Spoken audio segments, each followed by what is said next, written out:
Here's how we crack our black walnuts. A lot of people seem to have some difficulty with that. It's really pretty easy if you have a master cracker, which is this beautiful tool here. This guy, I think is in Missouri, invented and developed. Really amazing design.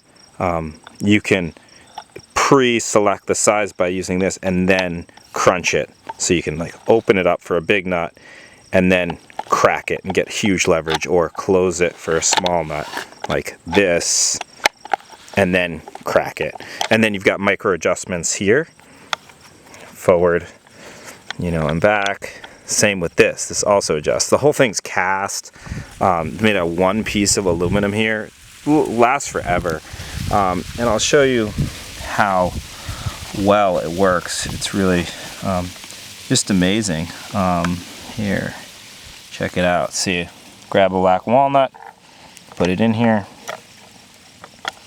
Now I put my hand over it just so it doesn't blow everywhere. But why it's while they're not fully dry, these are still drying out, they tend not to explode.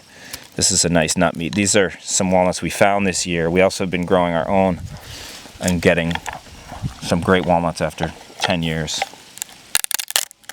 You can mount this to a table. I just move it around a lot, but I would recommend mounting it to a table eventually when you kind of figure out your whole system. Highly recommended. Master cracker.